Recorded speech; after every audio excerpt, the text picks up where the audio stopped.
just as an example, gene regulatory networks. Okay, just a set of a handful of chemicals turning each other on and off. So you look at these things and you say, okay, they're deterministic. They look pretty dumb and mechanical. And when that's your worldview, you're only and they're important for everything: health, disease, development, evolution, everything.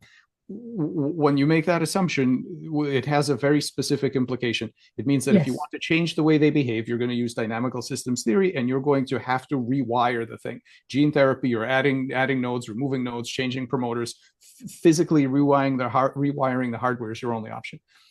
If you instead, as we did a few years ago, say that, well, you can't just assume anything is dumb and mechanical any more than you can just assume that, hey, there's a majestic spirit in every rock. Like maybe there is, but you have to show that that's helpful in some fashion, right?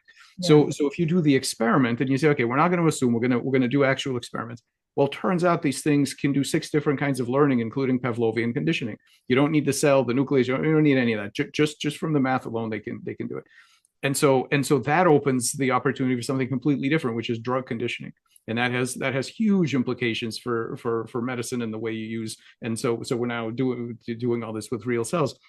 But the idea is that you can then, if you don't assume where things are on that spectrum of persuadability, but you do the experiments, whole new sets of tools open up to you.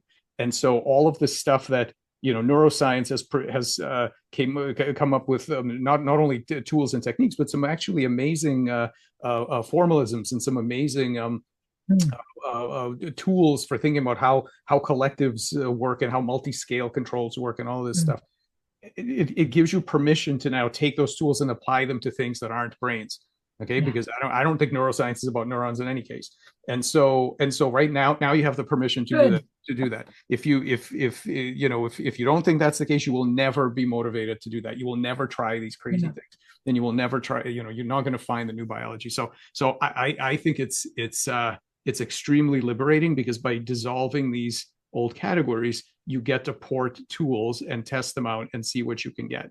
And this is why we put embryos on memory blockers and hallucinogens and this is how you discover novel regenerative applications and everything, by asking what does the system know, what does it remember, what does it believe, and how do I convince it to do something different?